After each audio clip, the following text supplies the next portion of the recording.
কবর থেকে যখন উঠবেন তো উঠেই জিজ্ঞাসা করবেন, জিবরিল আইনা উম্মতি, আমার উম্মত কোথায়?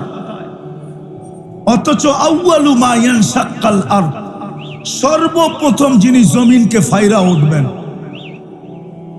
উঠেই জিজ্ঞাসা করবেন উম্মত কোথায়? জিবরিল বলবে, মা শাক্কাল আরদা আহাদুন ইল্লা আনতা, জমিনের থেকে আপনি ব্যতীত কেউ উঠে নাই, উম্মত তো ওঠেই নাই, কই যাবে? যার উঠেই উম্মতের চিন্তা হবে।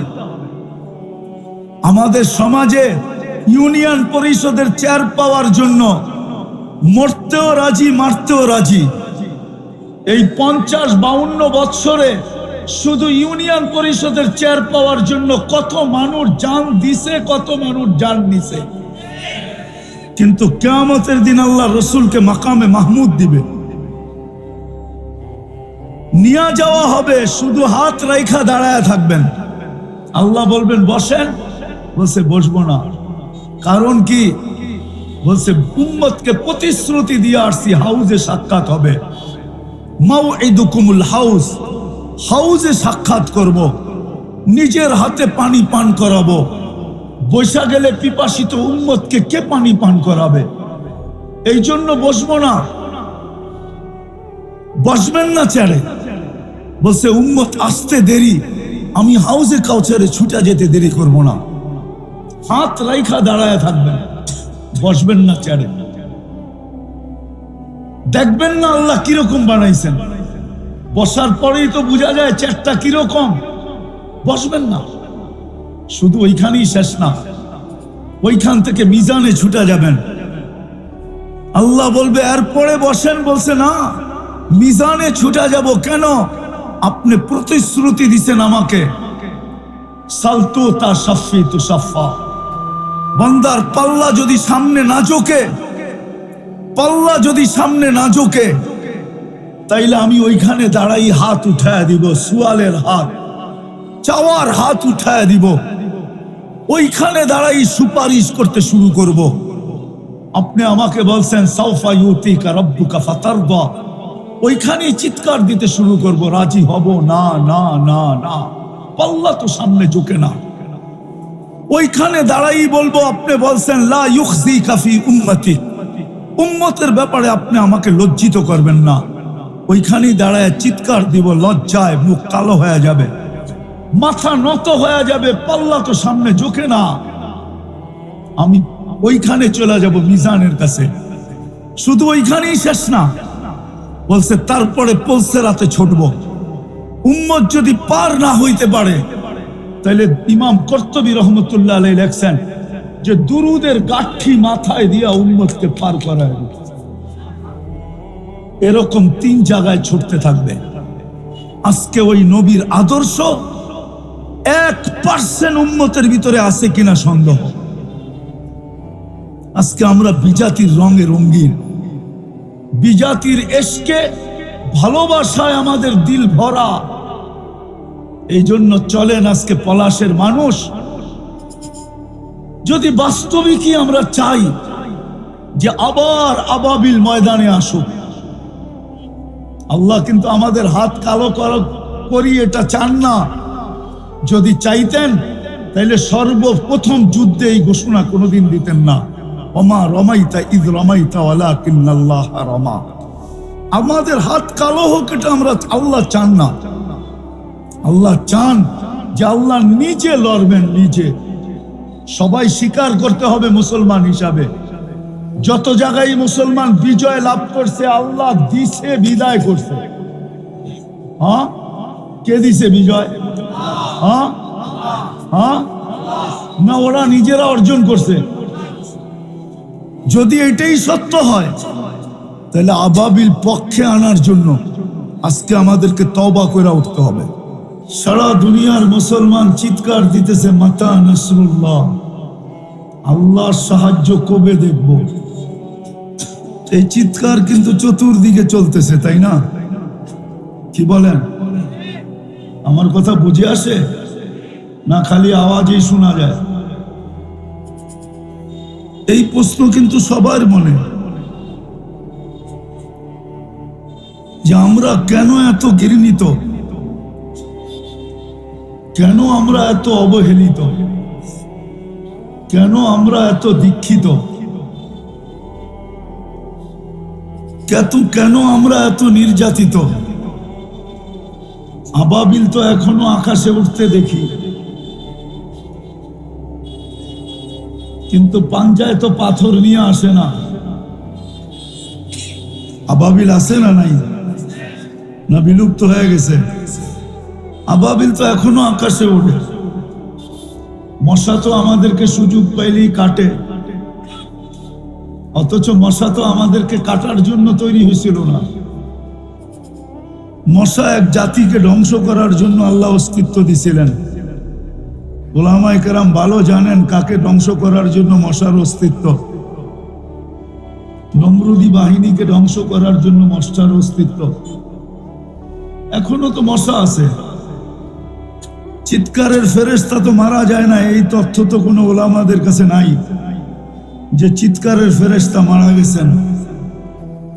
সাইহাতান ওয়াহিদা, যে কোরআনে একটা চিৎকারের কথা আছে, কওমে সালেহকে আল্লাহ একটা চিৎকার দিয়া ধ্বংস করছেন। ওই ফেরেশতা তো মারা যান নাই, না মারা গেছে? কওমে আদকে ধ্বংস করছেন যে বাতাসের ফেরেশতা, সে কি ট্যাবলেট খায় ঘুমাইতেছে নাকি? না মারা গেছে? সেও তো মারা যায় নাই। ডেড সি যিনি বানায়া দিলেন পরের এক খোঁচা দিয়া, জিবরিল আলাইহিস সালাম ওহীর বাহক ছিলেন মানি, কিন্তু যতদিন পর্যন্ত নবীদের আনাগোনা ছিল ততদিন পর্যন্ত তো ওহীর বাহক ছিলেন। এখন তো নবীদের আনাগোনা নাই, না এখনো নবী আসে না আসবে, তাইলে উনি কি কাজ করবে? উনার এই পরের শক্তি কি কাজে লাগবে?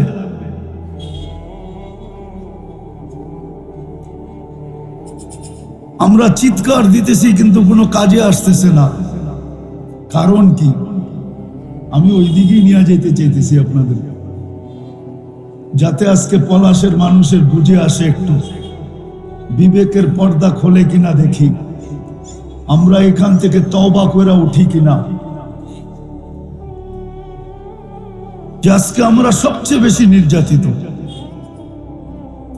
কিন্তু সাথে সাথে আরেকটা কথাও, আমাদের সমাজের 90% না 99% মানুষই তো 24 ঘন্টা আমাদের চালচলন ওদের মতো, বিজাতিদের মতো। তারপরও ওরা আমাদেরকে বুকে নেয় না কেন? পিঠেই রাখে কেন? অনেকগুলা কেন জমা হয়ে যেতেছে এক জায়গায়? যে আমাদের চালচলন তো ওদেরই মতোই। আমাদের সমাজের যুবকরা এক সপ্তাহ নেটে তালাশ করে চুলের ডিজাইন, তারপরে স্ক্রিনশট দিয়া তারপরে যায় সেলুনে। সেলুনের কোনো ডিজাইন ওর পছন্দ হয় না, ওই স্ক্রিনশটে যে ডিজাইন চয়েস করছে এক সপ্তাহ তালাশ করে ওই চয়েসে চুল কাটে। আজ পর্যন্ত তো পলাশ কেন, সারা বাংলাদেশের কোন সেলুনে একটা ডিজাইনের নিচে লেখা নাই যে এই ডিজাইনটা মুহাম্মদুর রাসূলুল্লাহর স্টাইল মতে। আছে নাকি? না আপনাদের পলাশে আছে? বাংলাদেশের কোথাও নাই। তাহলে আমাদের সমাজের যুবকরা তো চুল মুহাম্মদুর রাসূলুল্লাহর স্টাইলে কাটে না, ও তো চুল কাটে বিজাতিদের স্টাইলে। পোশাক আশাক, খাওয়া লাওয়া, চলা ফিরা, পুরুষ বলেন নারী বলেন যুবক বলেন বৃদ্ধ বলেন, 99% মুসলমান সব ওদের রঙে রঙিন। তারপরেও কেন আমরা ওদের কাছে সবচেয়ে বেশি ঘৃণিত, ওদের হাতে সবচেয়ে বেশি লাঞ্ছিত, ওদের কাছ থেকে আমরা সবচেয়ে বেশি বঞ্চিত, ওদের চোখে কেন আমরা সবচেয়ে বেশি দীক্ষিত? কারণটা কোথায়? বাবা উচিত, কিন্তু বিবেকমান হিসাবে আমাদের সবার বাবা উচিত যে আমাদের বিয়ে ওদের মতো, আমাদের শাদী ওদের মতো, আমাদের 31st নাইট ওদের মতো, শুধু ওদের মতো না। আমি 31st নাইট আমেরিকাতেও দেখছি, কিন্তু বাংলাদেশের মতো এরকম দেখি না। প্রত্যেকটা বাড়ির ছাদ 31st নাইট, ঠিক না? প্রত্যেকটা এলাকায় 31st নাইট। 14 তারিখে বাংলাদেশে যেই ফুল নিয়ে কারাকারি হয়, হুজুররা বুঝবেন না, বেশিরভাগই তো হুজুর দেখা যাইতেছে, যারা বুঝার ওদের চেহারা খুব কম দেখা যাইতেছে। ওই 2-4 জন এদিক ওদিক দাঁড়ায় আছে, এরা বুঝবে 14 তারিখ কোনটা। ফেব্রুয়ারির 14 তারিখে বাংলাদেশে যতটুকু ফুল নিয়ে কারাকারি হয়, আমি আমেরিকাতে 14 তারিখ কাটায় দেখছি, কোনো ফুল নিয়ে কারাকারি দেখি নাই। হয়তো এতটুক হইতে পারে, দেখা হয়েছে, গালে গাল লাগছে, আর ইংলিশে একটু বইলা দিছে তুমি আমার মধু, এতটুকু, ইউ আর মাই হানি। কিন্তু বাংলাদেশের মতো ফুল নিয়ে কারাকারি তো কোথাও দেখি নাই। কিন্তু তারপরও আমরা ওদের চোখে ঘৃণিত কেন? আমি সবার কাছে এই প্রশ্নটা রাখতেছি, কেন ওদের কাছে আমরা ঘৃণিত? কেন ওদের কাছে আমরা লাঞ্ছিত? কেন ওদের কাছ থেকে আমরা বঞ্চিত? কেন ওরা আমাদেরকে বুকে নেয় না? আর কবে নিবে? 90% মুসলমান তো, 99% মুসলমান তো ওদের রঙে রঙিন। স্কুল বলেন, কলেজ বলেন, সর্বক্ষেত্রেই তো ওদের কালচারে আমরা আকৃষ্ট। তা সত্ত্বেও তো ওদের কাছে আমরা বঞ্চিত কেন? সত্য এটাই, যাকে আল্লাহ মুসলমানের ঘরে সদ ইচ্ছায় অস্তিত্ব দিলেন। ভালো করে কান খোলেন, যাদের নাম আমি আইসা দেখলাম এখানে, এদের পরে আমার জন্য যে কিছু বলার জন্য রেখা গেছে, এটা আমি বিশ্বাস করি না। কিন্তু নামটা উঠে গেছে এই জন্য আশা, কিন্তু বলার জন্য না। যাদের নাম দেখলাম আইসা পোস্টারে, এরা সবাই নাকি বইলা চলে গেছে। এদের বলার পরে আমার জন্য কিচ্ছু রেখা যায়নি যে আমি কিছু আপনাদেরকে বুঝাবো, এটা আমার বিশ্বাস।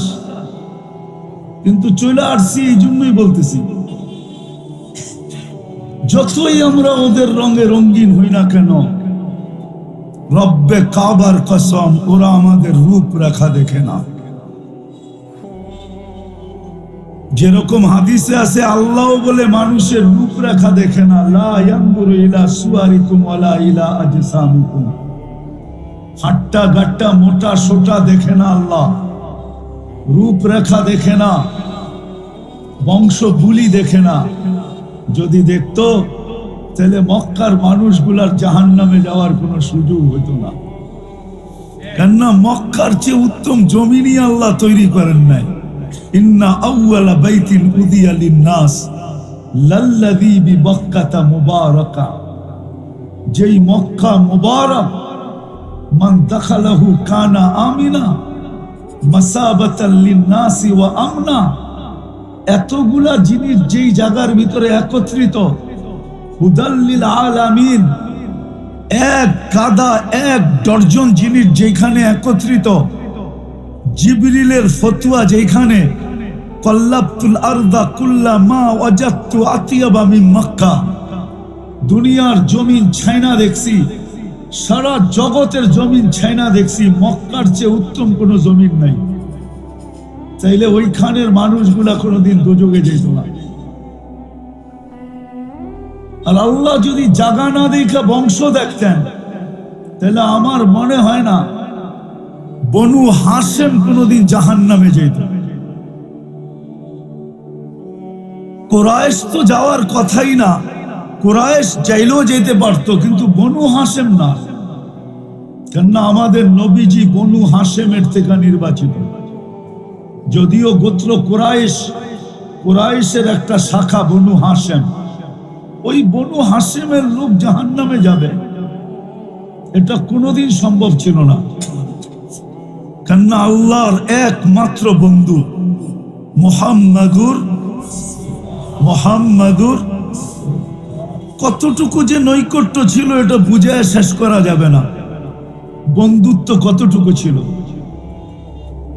বন্ধুত্ব কতটুকু ছিল। মেরাজ বন্ধুত্বের প্রমাণ, বন্ধুত্বের প্রমাণ। মেরাজ কোনো নামাজ আনার জন্য না, এটা হইতে পারে, কিন্তু মেরাজ বন্ধুত্বের বিকাশ। আল্লাহ যতজনের সাথে কথা বলছেন জমিনে রেখা বলছেন। মুসা আলাইহিস ইসলামের সাথে কথা বলছেন জমিনে রেখা, জাকারিয়া আলাইহিস ইসলামের সাথে কথা বলছেন জমিনে রেখা, ইয়াহিয়া আলাইহিস ইসলামের সাথে কথা বলছেন জমিনে রেখা। কিন্তু বন্ধুর পালা যখন আসছে, বলছে বন্ধুত্বের পরিচয় হবে না যদি জমিনে রেখা কথা বলি। উঠা আসেন আরশে, বসেন পাশে, তারপরে কথা হবে। এটা হলো বন্ধুত্বের পরিচয়। মনে হয় বুঝাইতে পারি না। এটা হলো বন্ধুত্বের পরিচয়। যে জমিনে রেখা কথা বললে বন্ধুত্বের পরিচয় হবে না। বন্ধুত্বের পরিচয় হবে কখন? যে আপনি আর আমি কেমন বন্ধু। ইঙ্গিত দিছেন, ইঙ্গিত কাবা কাউসাইনি আও আদনা, কাবা কাউসাইনি আও আদনা। তীরের গতি বাড়ানোর জন্য তীর ধনুক যখন ঢুকায় কামানকে টান দেয়, তো দুই মাথা যেরকম মিলা যায় আইসা, তখন তীরের ভিতরে গতি বাড়ে, ছাড়লে দ্রুত গতিতে পৌঁছে। আল্লাহ দেখায় দিয়েছেন বন্ধুকে পাশে বসায় যে আমাদের ঘনিষ্ঠতা কতটুকু, আমরা একজনের আরেকজনের কাছে কতটুকু। এই জন্য মেরাজ ছিলেন। ওই রসুল যে ঘর থেকে নির্বাচিত, ওই ঘরের লোক কোনোদিন জাহান্নামে যেত না। আবু তালেব জান্নাতি না, এটা সারা দুনিয়া বলবে আবু তালেব জাহান্নামী। যদি আল্লাহ বংশ দেখতেন, আল্লাহ বংশ দেখবেন না, আল্লাহ বংশ দেখবেন না, আল্লাহ আধিপত্য দেখবেন না।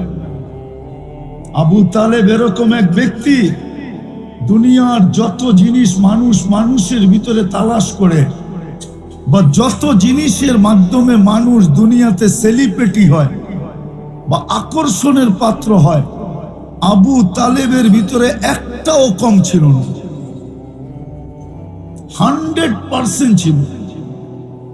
ইতিহাস পড়তে হবে আবু তালেবের, তাহলে বোঝা যাবে আবু তালেব কে ছিল। মুহাম্মদুর রাসূলুল্লাহ সাল্লাল্লাহু আলাইহি ওয়াসাল্লামকে 44 বছর বুকের ভিতরে রেখা পালছেন, সিনায় না, বুকের ভিতরে রেখা।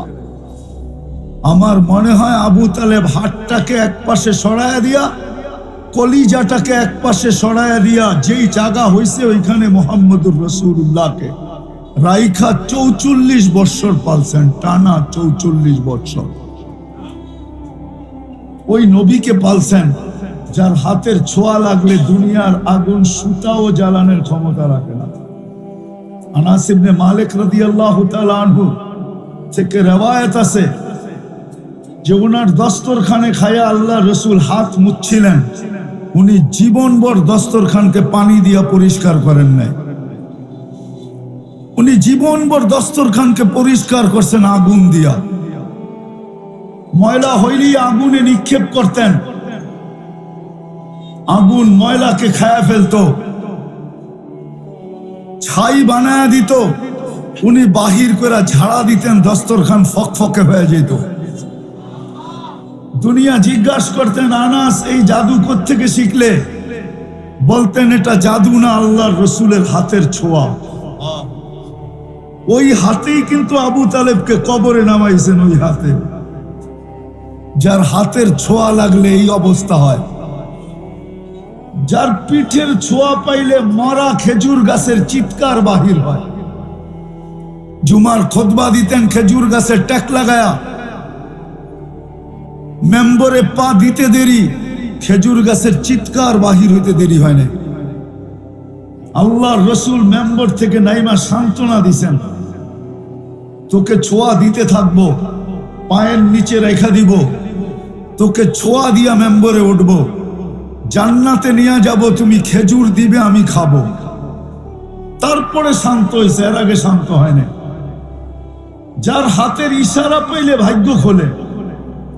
গুই সাপকে ইশারা করতে দেরি, ভাগ্য খুলতে দেরি হয় নাই।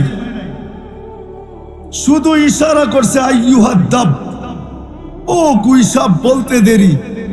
জীবিত গুই সাপ না, তাও মরা গুই সাপ। জীবিত হয়ে মাথা উঁচা করতে দেরি হয় নাই।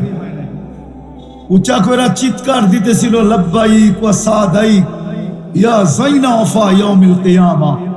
ও দোজাহানের বাদশা, আমার ভাগ্য খুলতে দেরি হয় নাই। পিওর আরবি ভাষায় আল্লাহ রসুল বলছে, এত সুন্দর আরবি বলিস, প্রশ্ন করব? বলে করতে পারেন। বলে লিমান তাবুদ, ইবাদত কার করিস?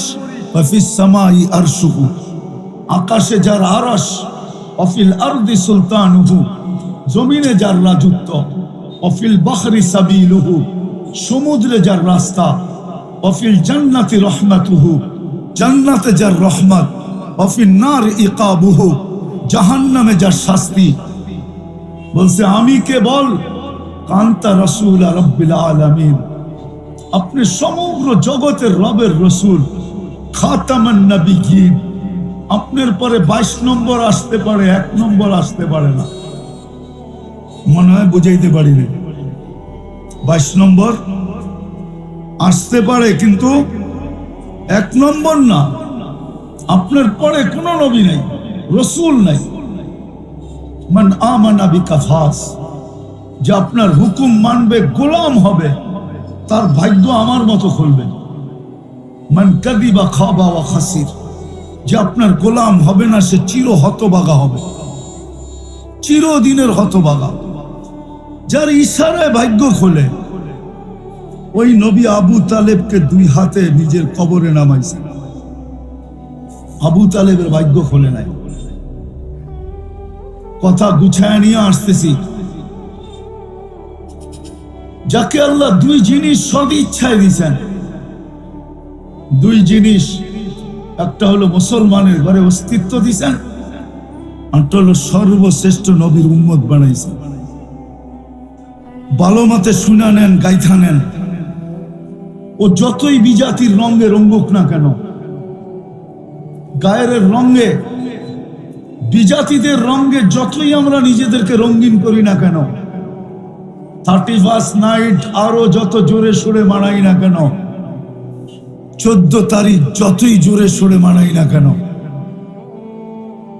যতক্ষণ পর্যন্ত এক জায়গায় কলম না চালাবো, ততক্ষণ পর্যন্ত ওরা রূপরেখায় আমাদেরকে কোনোদিন নিজের মানবে না। পিঠে নিবে, বুকে নিবে না, যতক্ষণ পর্যন্ত এক জায়গায় কলম না চালাবো। আর আমার বিশ্বাস, মুসলমান আল্লাহর বিরুদ্ধে বলতে পারে, নামাজ নাও পড়তে পারে, রোজা নাও রাখতে পারে, জীবনে হজ নাও না করতে পারে, নাস্তিকতার পরিচয় দিতে পারে, কিন্তু আমার বিশ্বাস এক জায়গায় যায় সে নিজের কাছে পরাজিত হয়। যখন ধর্ম লেখার সুযোগ আসে কোথাও, যে তোমার ধর্ম কি, তখনও সে ওইখানে লুকায় লুকায় মুসলমান লেখা আসে। আমার বিশ্বাস ওইখানে লুকায় হইল সে মুসলমান লেখা আসে। যদি অনলাইনে চেক করা যায়, তাহলে আমার কথাটা সত্য হবে। মুসলমান খুব কমই আছে, হয় না, কদাচিৎ হবে কিনা এটাও আমার সন্দেহ, যে সে ওই জায়গাটায় মুসলমান না লেখে। কিন্তু সত্য এটাই, বিজাতিরা আমাদের এই বাহ্যিক রূপরেখা দেখে না। যদি দেখতো, তাইলে কোনোদিন বসনিয়ায় গণহত্যা হইতো না। আমাকে আবার বিরোধী মনে করেন না। যদি দেখতো, তাইলে আজকে ফিলিস্তিনে এই রক্ত কোনোদিন ঝরত না। যদি রূপরেখা দেখতো, ওরা রূপরেখা দেখে না, ওরা তো দেখে অনলাইন। যেমন আল্লাহ দিল দেখে, ওরা দেখে অনলাইনে ফরমে কি ফিল আপ করে আসছে, মুসলমান না গায়রে মুসলিম। এই জন্য এক কথার এইখানে সমাপ্তি ঘটাইতেছি, পলাশের মানুষের পায়ে হাত রাইখা বলতেছি, আসেন বিজাতির এই এশক থেকে, ভালোবাসা থেকে আজকে তওবা করব। যতদিন পর্যন্ত আমরা তওবা না করব, সম্মিলিত তওবা না করব, যতদিন পর্যন্ত আমার মনে হয় না আবাবিল আকাশে উঠতেই থাকবে, মশা আমাদেরকে কাটতেই থাকবে, চিৎকারের ফেরেশতা ঘুমাইতে থাকবে, বাতাসের ফেরেশতাও উদাসীনতার ভিতরে সময় কাটাইতে থাকবে, যতদিন পর্যন্ত আমরা তওবা না করব। কেননা আল্লাহ সদ ইচ্ছায় মুসলমানের ঘরে অস্তিত্ব দিয়েছেন, সদ ইচ্ছায় মুহাম্মদুর রাসূলুল্লাহর উম্মত বানাইছেন।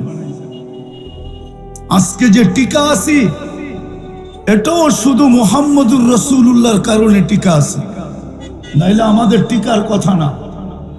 1400 বছর পার হওয়ার কথা না, 1400 বছর হইতে চলছে। অতীত ইতিহাসে পাওয়া যায় না কোন জাতিকে আল্লাহ এতটুকু সুযোগ দিছেন, 1400 বছর পর্যন্ত সুযোগ দিছেন। এরকম ইতিহাসের পাতায় কোনো জাতি পাওয়া যায় না। আমার নলেজে নাই, আপনাদের নলেজে থাকলে থাকতে পারে। কোন জাতিকে আল্লাহ এতটুকু ছাড় দেন নাই। শুধু বন্ধুর সাথে অঙ্গীকার যে আপনি এদের মাঝে থাকবেন, আমি এদেরকে ধ্বংস করব, তো করব কি করে? কোরআনের তর্জমা বললাম, আপনি এদের মাঝে থাকবেন আর আমি এদেরকে সমূলে ধ্বংস করব, তো করব কি করে? আপনি যদি বলেন যে নবীজি আমাদের মাঝে আছে, তো আছে কোথায়? বাংলাদেশে না থাকতে পারে, কিন্তু মদিনা মুনাওয়ারায় আছে, এটা তো মানেন না? মদিনা মুনাওয়ারায় নাই? হ্যাঁ, আমাদের নবী হায়াতুন নবী, মামাতুন নবী না, কবরে জীবিত। যে সালাম দেয় তার সালামের জবাব নেন এবং জবাব দেন। সামনে যা দাঁড়াইলে চোখে দেখেন। আমাদের নবীজি হায়াতুন নবী, মামাতুন নবী। জানি না আপনারা হায়াতুন নবীর কায়েল কিনা, এটা জানি না। হায়াতুন নবী আমাদের নবী, উনি কবরে এখনো জীবিত আছেন। সারা জীবন চোখের পানি ঝরায় গেছেন, এখনো চোখের পানি ঝরাইতেছেন। এই জন্য পায়ে হাত রেখা বলতেছি, মুসলমানের জন্য, আমাদের জন্য এখনো সুযোগ আছে। আসেন বিজাতির ভালোবাসার থেকে তওবা করি। কি রাজি? তওবা করেন অতি সত্বর। আমার কথা অন্যদিকে নিয়েন না, তওবা করা উচিত। আজকে আমাদের তওবা করা উচিত, সবার পায়ে ধরে বলতেছে। নাইলে যুবক, তুমি ভাইবো না যে তোমার বাড়িতে আইসা তোমাকে বিশা লাগায়া দিয়া নিয়ে যাবে, এমন না। কেননা ওরা সারা দিন সফটওয়্যার দেখতেছে, সফটওয়্যার অনলাইনে দেখতেছে। তুমি ভাবছো তোমার আইডি নাম্বার পাবে, তো পাবে কোথায়? এই সফটওয়্যারের হেডকোয়ার্টার হলো ইহুদিদের কাছে, ইসরায়েলে। তুমি এইখানে যেটাই অনলাইনে ছাড়ো, ওটা ওইখানে যে পৌঁছে শেষ ওইখানে হয়। লেখা আছে ওইখানে তুমি মুসলমান লেখছো। বিদায় যতই রঙিন হও, এই ছোট জীবনটা কাটায় যেতে পারবে। সত্য এটাই, ছোট জীবনটা কাটবে। আমি অস্বীকার করি না, এই ছোট জীবনটা কেটে যাবে। কেননা এটার গতিরোধ করার কোনো মেশিন এখনো আসে না, আর কোনোদিন আসবে না। আর এটাকে পাওয়ার ব্যাংকে ভরেও রাখা যাবে না, এটা কেটে যাবে। কিন্তু কালকে কাটবে না, কালকে কাটবে না। এই জন্যই বলতেছি কালকে কাটবে না। কালকে এই শব্দ তোমাকে না শুনতে হয়, এই জন্য আজকে তওবা দরকার। কেননা কালকে এই শব্দ যদি শুনতে হয় যে সুহকান সুহকান লিমান দাইয়ারা বাদি, যাও সরো দূরে, তাইলে কিন্তু বড় বিপদ হবে। সত্য কথা কোরআন বুঝায়, আস্তাগফারা লাহুর রাসূল লাওয়াজাদুল্লাহ তাওয়াবার রহিমা। কালকে যদি মুহাম্মদুর রাসূলুল্লাহ সাল্লাল্লাহু আলাইহি ওয়াসাল্লাম আমার পক্ষে না গেলেন, তো আল্লাহ আমার পক্ষে যাবে না, দুনিয়ার কোনো শক্তি আমার পক্ষে যাবে না। কালকে যদি মুহাম্মদুর রাসূলুল্লাহর হাত আমার পক্ষে না উঠলো, কেননা কিয়ামতের মালিক আল্লাহ আমি মানি, কিন্তু রাজা কিন্তু মুহাম্মদুর রাসূলুল্লাহ। জানি না আপনারা মানবেন কি মানবেন না। আল্লাহ মালিক বটে, কিন্তু রাজা মুহাম্মদুর রাসূলুল্লাহ। আল্লাহ রসুল বলছে লিওয়াউল হামদি বিয়াদি ইয়াউমাল কিয়ামা, আল্লাহর ঝান্ডা কিয়ামতের দিন আমার হাতে থাকবে। শাফাতে কুবরা এই কথাই বলে দুনিয়া চিৎকার দিবে, নবী রসুল পর্যন্ত চিৎকার দিবে, হিসাব কিতাব শুরু হোক, এই ভয়াবহতার অবসান ঘটুক, কিন্তু আল্লাহ ওই পর্যন্ত হিসাব শুরু করবেন না যতক্ষণ পর্যন্ত মুহাম্মদুর রাসূলুল্লাহ সিজদায় না পড়বে। এটা তো মানেন না? এটাও মানেন না? কিয়ামতের দিন কাউকে বলা হবে না 312 জন রসুল আছে, 3 জন কিতাববাহী নবী আছে, রসুল আছেন, উলুল আজমে মিনার রসুল আরো 4 জন আছে। কাউকে এই কথা আল্লাহ বলবেন না সালতুতা শাফি তু শাফা, শুধু একমাত্র মুহাম্মদুর রাসূলুল্লাহকে বলা হবে। কারো জন্য মাকামে মাহমুদ রাখা হবে না, একমাত্র মুহাম্মদুর রাসূলুল্লাহর জন্যই মাকামে মাহমুদ আল্লাহর ডাইন পাশে রাখা হবে। তওবার জন্য এই জন্যই বলতেছি, যেই নবী সারা জীবন চোখের পানি শুকান নাই উম্মতের জন্য, সারা জীবন চোখের পানি শুকায় নাই। কিতাব মোতালা করে নিয়েন, লেখা আছে জিবরিল আর মিকাইল জিজ্ঞাসা করছে মা জালা আরাকা তাবকি, যখনই দেখি কাঁদেন কেন? বলছে জান্নাত জাহান্নাম যেদিন থেকে দেখা আসছি ওই দিন থেকে উম্মতের জন্য চোখের পানি শুকায় না। দুনিয়ার থেকে যেই মুহূর্তে বিদায় নিতেছেন, আল্লাহর সাক্ষাৎ হবে, আল্লাহর কাছে চিরদিনের জন্য চলে যেতেছেন, যেটাকে আল্লাহর রসুল নিজেই চিৎকার দিয়া বলতেছিলেন ইলা রফিকিল আলা, সবচেয়ে বড় বন্ধুর কাছে এখন আগমন। ওই মুহূর্তে চোখে পানি ছিল। জিবরিল জিজ্ঞাসা করছে এখনো কাঁদেন? কিন্তু ফ্যামিলির জন্য কান্না ছিল না, এক ফ্যামিলি না 9 ফ্যামিলি ছিল, 9 ফ্যামিলি। হাসান হুসাইন ছিল, আলী ফাতেমা ছিল, সব ক্ষুধার্ত ছিল, ঘরে বাতি জ্বালানোর তেল পর্যন্ত ছিল না। নাইলে আম্মা জান কোনোদিন এই কথা বলতেন না যে তেল থাকলে খিদা নিবারণের জন্য পান করে নিতাম। হাসান হুসাইনের জন্য চোখে পানি ছিল না, যদিও জানতেন যে একজনকে এই উম্মত বিষ দিয়া কতল করবে, হত্যা করবে, শহীদ করবে, আরেকজনকে কারবালার ময়দানে জবা করবে। এদের জন্য চোখে পানি ছিল না। অথচ হাসান হুসাইন কতটুক প্রিয় ছিল জানি না, আপনারা জানেন কিনা। ছোট 2 ভাই একদিন আইসা বলতেছিল, দুনো ভাই একসাথে আসছে, আইসা আল্লাহ রসুলকে বলতেছে নানা জান আপনি উত্তম না আমরা উত্তম? আল্লাহ রসুল সাদা সিধা জবাব দিছে আমি উত্তম, এটাই সঠিক।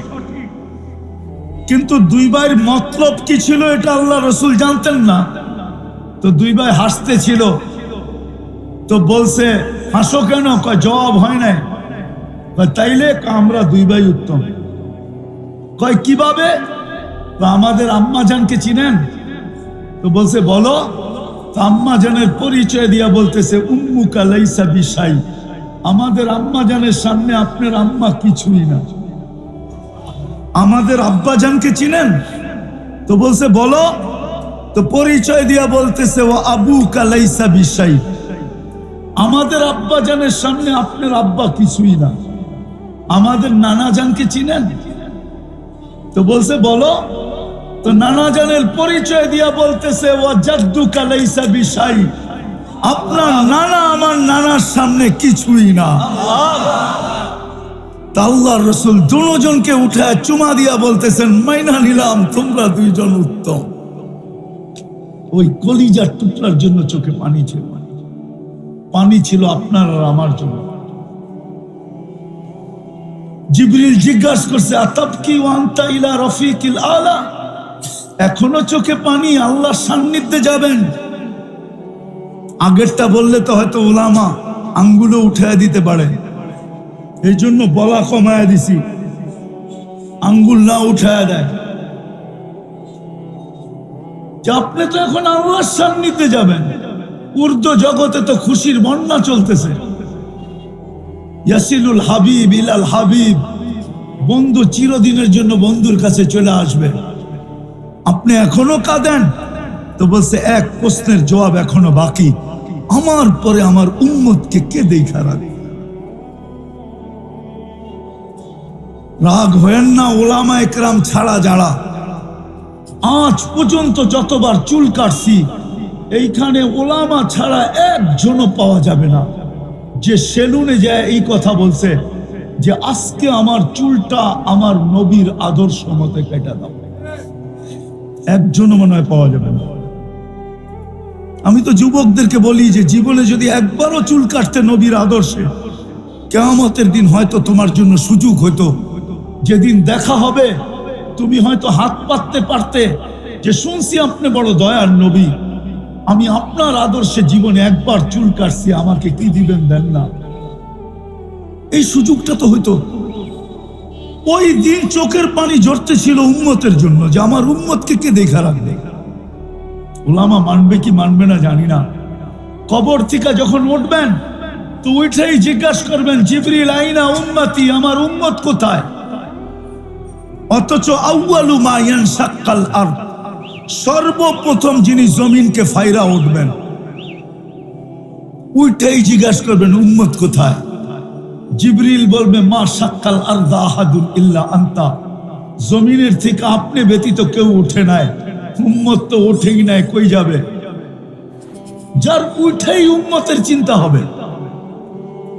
আমাদের সমাজে ইউনিয়ন পরিষদের চেয়ার পাওয়ার জন্য মরতেও রাজি, মারতেও রাজি।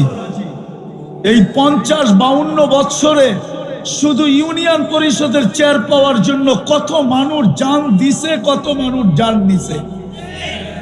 কিন্তু কিয়ামতের দিন আল্লাহ রসুলকে মাকামে মাহমুদ দিবে, নিয়ে যাওয়া হবে, শুধু হাত রাইখা দাঁড়ায় থাকবেন। আল্লাহ বলবেন বসেন, বলছে বসবো না। কারণ কি?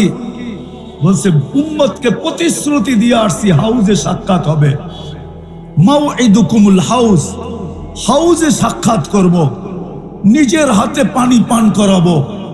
বৈশা গেলে পিপাসিত উম্মতকে কে পানি পান করাবে? এই জন্য বসবো না। বসবেন না চেয়ারে? বলছে উম্মত আসতে দেরি, আমি হাউজে কাউচারে ছুটা যেতে দেরি করব না। হাত রাইখা দাঁড়ায় থাকবেন, বসবেন না চেয়ারে। দেখবেন না আল্লাহ কিরকম বানাইছেন, বসার পরেই তো বোঝা যায় চেয়ারটা কিরকম। বসবেন না। শুধু ওইখানেই শেষ না, ওইখান থেকে মিজানে ছুটা যাবেন। আল্লাহ বলবে এরপরে বসেন, বলছে না, মিজানে ছুটা যাব। কেন? আপনি প্রতিশ্রুতি দিছেন আমাকে, সালতু তা সাফি তু সাফা। বান্দার পাল্লা যদি সামনে না ঝোঁকে, পাল্লা যদি সামনে না ঝোঁকে, তাইলে আমি ওইখানে দাঁড়াই হাত উঠায় দিব, সুয়ালের হাত, চাওয়ার হাত উঠায় দিব। ওইখানে দাঁড়াই সুপারিশ করতে শুরু করব। আপনি আমাকে বলছেন সাউফা ইউতিকা রাব্বুকা ফাতারদা, ওইখানেই চিৎকার দিতে শুরু করব, রাজি হব না, না না না। পাল্লা তো সামনে ঝোঁকে না। ওইখানে দাঁড়াই বলবো আপনি বলছেন লা ইউখজিকা ফি উম্মতি, উম্মতের ব্যাপারে আপনি আমাকে লজ্জিত করবেন না। ওইখানেই দাঁড়ায় চিৎকার দিব, লজ্জায় মুখ কালো হয়ে যাবে, মাথা নত হয়ে যাবে, পাল্লা তো সামনে ঝোঁকে না। আমি ওইখানে চলে যাব মিজানের কাছে। শুধু ওইখানেই শেষ না, বলছে তারপরে পলসেরাতে ছুটব। উম্মত যদি পার না হইতে পারে, তাইলে ইমাম কর্তুবী রহমতুল্লাহ আলাইহি লেখছেন যে দুরুদের গাঠি মাথায় দিয়া উম্মতকে পার করায়। এরকম 3 জায়গায় ছুটতে থাকবে। আজকে ওই নবীর আদর্শ 1% উম্মতের ভিতরে আছে কিনা সন্দেহ। আজকে আমরা বিজাতির রঙে রঙিন, বিজাতির এশকে ভালোবাসায় আমাদের দিল ভরা। এই জন্য চলেন আজকে পলাশের মানুষ, যদি বাস্তবিকই আমরা চাই যে আবার আবাবিল ময়দানে আসুক, আল্লাহ কিন্তু আমাদের হাত কালো করি এটা চান না। যদি চাইতেন তাহলে সর্বপ্রথম যুদ্ধে এই ঘোষণা কোনোদিন দিতেন না, ওমা রমাইতা ইদ রমাইতা ওয়ালাকিন্নাল্লাহ রমা। আমাদের হাত কালো হোক এটা আমরা আল্লাহ চান না। আল্লাহ চান যে আল্লাহ নিজে লড়বেন, নিজে। সবাই স্বীকার করতে হবে মুসলমান হিসাবে, যত জায়গায় মুসলমান বিজয় লাভ করছে আল্লাহ দিছে, বিদায় করছে। হ্যাঁ, কে দিছে বিজয়? হ্যাঁ হ্যাঁ, না ওরা নিজেরা অর্জন করছে? যদি এটাই সত্য হয় তাহলে আবাবিল পক্ষে আনার জন্য আজকে আমাদেরকে তওবা করে উঠতে হবে। কি রাজি তওবা করতে? হ্যাঁ, মনের ঠিকানা মুখের ঠিকা? কি বলে পলাশের মানুষ, মুখের ঠিকা? তাইলে কিন্তু ফতোয়া দিয়া দিব, আমার ফতোয়া না, বড় পীর আব্দুল কাদের জিলানী রহমতুল্লাহ আলাইহির ফতোয়া। ফাতুর রব্বানি আরবি কারো কাছে থাকলে পড়া দেখতে পারেন। আব্দুল কাদের জিলানী রহমতুল্লাহ আলাইহি লিখছেন, লিসানুকা মুমিন কলবুকা মুনাফিক। তোর জবানটা মুসলমান বটে কিন্তু তোর দিলটা মুনাফিক। তোর দিলটা মুনাফিক, জবানটা মুসলমান। এখন সিদ্ধান্ত নেন, মনের থেকে তওবা করবেন না মুখের থেকে করবেন? তাইলে হাত উঠায় বলেন, উপরে সামিয়ানা নাই কিন্তু আল্লাহর কাছে বলেন, আল্লাহ আমরা সমগ্র মুসলমানের পক্ষ থেকে তওবা করলাম, আল্লাহ আমাদেরকে কবুল করেন। নামান দ্বিতীয় যেই জিনিসটা দরকার, দ্বিতীয় যে জিনিসটা দরকার মুসলমানের, দ্বিতীয় যেই জিনিস, গায়ের মোহাব্বত বাহির করেন। তওবা তো করলাম, মোহাব্বত বাহির করেন। নবীর আদর্শে আদর্শবান, নবীর আদর্শ শিখেন। ওলামাদেরকে জাযায়ে খায়ের দেখ আল্লাহ, ওনারা এই অনুষ্ঠান আপনাদের জন্য আয়োজন করছেন, দায়িত্ব কাঁধে বিদায়, নাইলে মনে হয় কোনো প্রয়োজন ছিল না এই অনুষ্ঠান আয়োজন করার। ওনাদের দায়িত্বে কাঁধে কাঁধে দায়িত্ব আছে বিদায় আম জনসাধারণের কাছে এই কথাগুলা পৌঁছানোর জন্য মনে হয় আজকে এই আয়োজন, নাইলে এই আয়োজনের কোনো প্রয়োজন ছিল না, ওলামায়ে কেরামের কোনো প্রয়োজন ছিল না। না জুমার দিন বিরক্ত করার প্রয়োজন ছিল, না এরকম আয়োজন করে আপনাদেরকে বিরক্ত করার প্রয়োজন ছিল। দায়িত্ব কাঁধে বিদায়, নাইলে কোনো প্রয়োজন ছিল না, কোনো প্রয়োজন ছিল না। আমি আপনাদেরকে যুক্তি দিতেছি, আমার মনে হয় না পুরা পলাশ থানার ভিতরে কোনো আলেমের বেতন 50,000 টাকা আছে, কোন মসজিদের ইমামের বেতন 50,000 আছে। যদি 20,000ও না থেকে থাকে তাইলে পলাশে অটো চালাইলেও তো মাসে 30,000 কামানো যায়। তাইলে ওলামা মসজিদ মাদ্রাসা নিয়ে পড়ে আছে কেন? ওর মাথা নষ্ট? যদি মাথায় সমস্যা থাকে তাহলে ওর পিছে নামাজও হবে না। ও কেন পড়ে আছে? 7,000 10,000 টাকা ইমামতি বেতন নিয়া, মাদ্রাসার টিচিং এর বেতন নিয়া 8,000 10,000 টাকা বেতন নিয়ে কেন পড়ে আছে? যেখানে অটো চালাইলে 30,000 পাওয়া যায়। এমন তো না পলাশের সব অটোওয়ালারা আমেরিকা থেকে ডিগ্রি নিয়ে আসছে, এমনও তো না যারা অটো চালায় সব ঢাকার ইউনিভার্সিটির থেকে মাস্টার্স করা, এমনও তো না। এমন কি সব আমেরিকা থেকে ডিগ্রি নিয়ে আসছে? না প্রশিক্ষণ নিয়ে আসছে? অটো কিনা বাহির হইলেই হয়, ঠিক না? 2-3 দিন ধাক্কা সাক্কা লাগবে, তারপরে ঠিক হয়ে যাবে, ঠিক না? হ্যাঁ, তাহলে হুজুররা চালায় না কেন? অটো চালাইলে ইজ্জত চলে যাবে?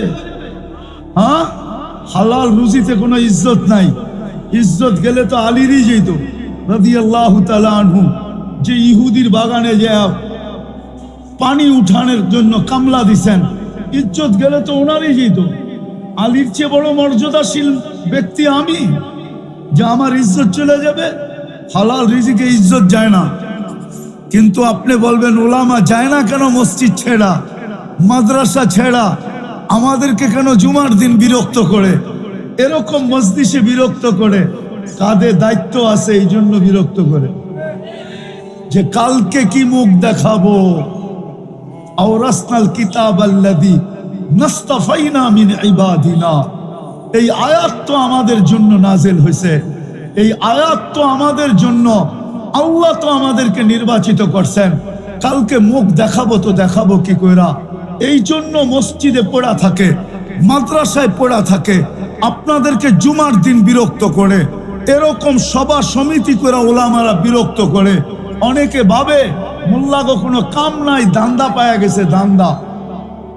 রব্বে কাবার কসম, এটা ধান্দা না, ধান্দা না। দুনিয়ায় নোট কামানের ধান্দার অভাব নাই দুনিয়াতে, ওপেন দুনিয়া, ওপেন।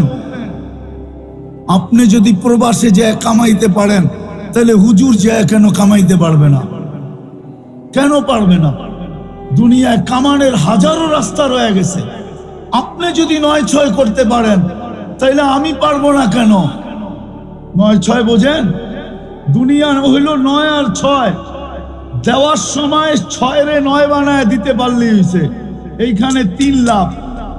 আবার নেওয়ার সময় ৯-রে ৬ বানায় নিতে পারলেই হয়েছে, এইখানে ৩ লাভ। তো দিলেও ৩ লাভ, নিলেও ৩ লাভ, ৬ লাভ হয়ে যাবে। এটার নাম হইল ৯-৬, এটার নাম দুনিয়া। আমি বলতেছি না, ১৪০০ বছর আগে বলে গেছেন, হাওয়া ফিহি কাঈদুল ইলমি। এক জামানা আসবে, বিদ্বানরা বিদ্যার আলোকে চলবে না। ওরা বলবে আমরা জানি, আমরা শিখছি। ওরা বিদ্যার আলোকে চলবে না, বিদ্যাকে স্বার্থ সিদ্ধির জন্য ব্যবহার করবে। বিদ্যার আলোকে যদি কেউ চলতো, তাইলে ফাইল গুলা বৎসরের পর বৎসর কোনো অফিসে পড়া থাকতো না, জুতাগুলাকে ক্ষয় করতে হইতো না অফিসে অফিসে ঘুরা, ফাইলের কোনোদিন পাও হইতো না। পাও অফিসে গেলেই বলে ফাইল হাঁটবে না যতক্ষণ পর্যন্ত হাওয়া ফিহি কাঈদুল ইলমি, আমার স্বার্থ যতক্ষণ পর্যন্ত সিদ্ধি না হবে, কলমের খোঁচা দিয়া সিদ্ধি না করব, ততদিন পর্যন্ত ফাইল হাঁটবে না। এটা কোনোদিন বলতো না, কোনোদিন হইতো না। ১৪০০ বছর আগে বলে গেছে। আগেরটা বললাম না, আগেরটা বললে সইতে নাও পারেন, ওটো হাদিসে আছে, ওটো হাদিসে আছে। না না, সব কথা সব জায়গায় বলা যায় না, এটাই তো অদূরদর্শিতার ব্যাপার। তো যেটা বলতেছিলাম, বুঝাইতেছিলাম, মেরে দোস্ত, সত্য এটাই, নবীর আদর্শে ফিরে আসতে হবে, নবীর আদর্শে ফিরে আসে। তওবা তো করলাম বটে, এখন নবী আল্লাহ আল্লাহ রসুলের ইশক এখানে বসাইতে হবে। আল্লাহ আল্লাহ রসুলের ইশক। আজকে আমরা আল্লাহর আশিক না, রসুলের আশিক না। আল্লাহর আশিক যদি হইতো, রাগ হয়ে যাবে যুবক, বলবো কি বলবো না জানি না। মেসেজ আসতে দেরি, বাইক স্টার্ট দিতে দেরি করে না, পারে না ২-৪ জন মাইরা উড়া যায়। যুবকরা বুঝছে, আপনারা হুজুররা বুঝবেন না, খালি যে করতেছেন। আপনারা ওই দলে নাই, কোথেকে বুঝবেন? ওই পীড়িত বুঝবেন না, সবাই সবটা বোঝে না, যুবকরা বুঝছে। মেসেজ আসতে দেরি, বাইক যদি নিজেরও না থাকে তো দোস্তের থেকে হার ধার করা হইলো, পায়ে ধরা হইলো, দেশ না দোস্ত 10 মিনিটের ভিতরে টান দিয়া মেসেজটা দিছে, দেখোস না দাঁড়ায় আছে, একটু দেখা করে পড়ুন। আবার এই দোস্তের বাইক নিয়ে কতজন দুনিয়া ওভারটেক করে আখেরাতে চলে গেছে, দ্রুত গতিতে চালাইছে, যদি নারাজ হয়ে গেল, যদি দেরি হয়ে গেল, ঠিক না? অথচ আল্লাহর ভালোবাসা থাকলে আল্লাহ ডেলি 5 বার ডাকে। কে কে কে ডাকে? চিনেন আল্লাহ? আল্লাহ তো চিনেন না, খালি আল্লাহু আকবার বলেন। উম্মত তো আল্লাহও চিনে না। রাগ হয় না, কিন্তু এখানে একজনও নাই যে জীবনে একবার 99 নামের অর্থ একাগ্র চিত্তে মনোযোগ সহকারে দেখছে। আলেম ওলামা ছাড়া একজনও এখানে নেই। হাত উঠাইতে পারবে না। তাহলে সে আল্লাহ চিহ্ন করতে কার? কোন 3 চিল্লার সাথী হইলেও ও নাই, কোন তাবলিগালাও নাই। ও যদিও সারাদিন বলে আল্লাহর টিকা হয়, আল্লাহর থেকে আল্লাহ খাওয়ায়, আল্লাহ পালে, ও তো 99 নামের অর্থ দেখে নাই। অফিসের ভিতরে দেখেন না পদবি লেখা থাকে, পদবি। পদবি চিনেন? উপরে নাম লেখা থাকে, নিচে লেখা থাকে এসপি, নিচে লেখা থাকে ওসি, নিচে লেখা থাকে ডিসি, নিচে লেখা থাকে ইউনু। এটা হলো ওর পরিচয়। ওটা তো নামের পরিচয়।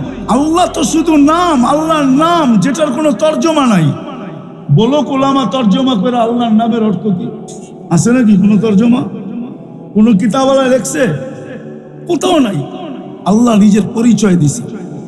যদি ভালোবাসা থাকতো তাহলে আল্লাহ 99 নাম দিয়ে পরিচয় দিছে যে আমি আল্লাহ কে, আমি রহমান, আমি রহিম, আমি মালিক, আমি কুদ্দুস, আমি সালাম, আমি মুমিন, আমি মুহাইমিনুল আজিজুল জব্বারুল মুতাকাব্বিরুল খালিকুল বারিউল মুসাব্বিরুল গফফারুল কহারুল ওয়াহাবুর রাজ্জাকুল ফাত্তাহুল আলিমুল কাবিদুল বাসিতুল খাফিদুর রাফিউল মুইজ্জুল মুদিল্লুস সামিউল বাসিরুল হাকামুল আদলুল লতীফুল খবীরুল হালিমুল আযীমুল গফুরুশ শাকুরুল আলিয়ুল কবীরুল হাফিজুল মুকিতুল হাসিবুল জলিলুল করিমুল রকিবুল মুজিবুল ওয়াসি আল হাকিমুল ওয়াদুদুল মজিদুল বাঈসুশ শহীদুল হকুল ওয়াকিলুল কবিয়ুল মতিনুল ওয়ালিয়ুল হামিদুল মুসি المبدي المعيد المحيي المميت الحي القيوم الواجد الماجد الواحد الأحد الصمد القادر المقتدر المقدم المؤخر الأول والآخر الظاهر والباطن الوالي المتوالي البر التواب المنتقم العفو الرؤوف مالك الملك ذا الجلال والإكرام المقسط والجامع والغني والمغني المانع الضار النافع النور الهادي البديع والباقي الوارث والرشيد الصبور জাল্লে জালালু, যিনি 99 পদের মালিক। ওই আল্লাহ ডাকে ডেলি 5 বার। নামাজের জন্য তো ডাকে না। ওলামা বলবে নামাজের জন্য ডাকে। আমি তো বলি নামাজ বাহানা, নামাজের জন্য ডাকে না। আমাদের নামাজ কি আমরা জানি? আল্লাহ নামাজের জন্য ডাকে না, জান্নাতের চাবি দিতে ডাকে, চাবি দিতে। নাইলে মক্তবে কেন পড়াইতো 65টা হাদিসের ভিতরে 3য় নম্বর হাদিস কেন হইতো মিফতাহুল জান্নাতি আস-সালাহ? নুরানি যারা পড়ায় এরা বলো 3 নম্বর হাদিস হলো মিফতাহুল জান্নাতি আস-সালাহ। আল্লাহ জান্নাতের চাবি দিতে ডাকে, নামাজ। আমরাই তো জানি আমাদের নামাজের কি অবস্থা, না জানি না? এই নামাজ আল্লাহ জান্নাতের চাবি দিতে ডাকেন, নামাজ বাহানা। রব্বে কাবার কসম, যদি ভালোবাসা থাকতো তাহলে যুবক আজান দিতে দেরি, ছুটা যেতে দেরি করতো না। বাইক না থাকলেও বন্ধুর থেকে বাইক নিয়ে ছুটা যেত। বলতো কোথায় যাস? তুই কি শুনিস না মালিক ডাকছে তার কাছে, আল্লাহ ডাকছে তার কাছে যাই। যিনি আমাকে যৌবন দিছে তার কাছে যাই, যিনি আমাকে সুরক্ষা করতেছে তার কাছে যাই, যিনি আমাকে লালন পালন করতেছে তার কাছে যাই। যুবক, ডেলি 550 লিটার অক্সিজেন দেয় তোমাকে আল্লাহ। ডেলি 36 বার তোমাকে যৌবনের তরঙ্গে রাখার জন্য ডেলি 36 বার আমাদের কিডনিকে কুদরত দিয়ে ডায়ালিসিস করেন। আমি ডাক্তারি পড়াইতে আসিনি, বুঝানোর জন্য বলতেছি। ডেলি 1,60,000 বার শ্বাস প্রশ্বাস নেই। প্রতি মুহূর্তে ফেরেশতার কাছে মুসিবত আসলে ফেরেশতা জিজ্ঞাসা করে আতরুক আও আহফাদ, আল্লাহ বাঁচাবো না মুসিবতে পড়তে দিব? আল্লাহ হুকুম দেয় বাঁচা। কালকের ঘটনার থেকেও পাওয়া যাবে লাশ তো যারা হওয়ার হইছেই, কিন্তু এর ভিতর থেকেও বহু জনকে আল্লাহ বাঁচায় নিয়ে আসে। না আনে নাই? আনে নাই? কালকের দুর্ঘটনা জানেন? আপনাদের কাছেই তো, ঠিক না? বেশি দূরে তো না। ওইখানেও যা পাওয়া যাবে যে বাঁচায় নিয়ে আসছে, কেননা ফেরেশতাকে হুকুম ছিল বাঁচা। ট্রেন তো ট্রেনের উপরে উঠা গেছে, ওঠো বাঁচা, তো বাঁচায় নিয়ে আসছে আল্লাহ। উচিত আমাদের তওবার পরে আল্লাহ রসুলের মোহাব্বত দিলে বসানোর জন্য। বসাবেন? হ্যাঁ ইনশাআল্লাহ না ওয়াদা? হ্যাঁ, বিশেষ করে যুবকদেরকে বলি, আল্লাহ আল্লাহ রসুলের ভালোবাসা দিলে বসাও। যৌবন তোমাকে কাজে দিবে, নাইলে কাজে দিবে না। দ্বিতীয় কথা, আজকের থেকে অঙ্গীকার করি, সত্য এটাই, মনীষীরা এটাই বলে গেছেন, নেক যদি নাও করতে পারো তাহলে গুনাহ করো না। কুওয়াতে নেকি নাদারি বদমা করো। নেকি যদি নাও করতে পারি তাহলে গুনাহ করা উচিত। আজকের থেকে নবীর আদর্শ মতো চলব। ওয়াদা পাক্কা? আল্লাহ কবুল করুন। দ্বিতীয় হলো, তৃতীয় সবচেয়ে বড় আদর্শ এটাই আল্লাহ রসুলের। যদি সবচেয়ে বড় আদর্শ না হইতো তাইলে দুনিয়ার থেকে বিদায় লগ্নে এই চিৎকার দিতেন না, আসসালাহ আসসালাহ। আমি ওলামা একরামকে বাদ দেওয়া ব্যতীত যারা এখানে উপস্থিত আছি, আজকের থেকে অঙ্গীকার করি যে আজকের থেকে কখনো নামাজ ছাড়ব না। পাক্কা ওয়াদা? আল্লাহ আমাদেরকে কবুল করেন।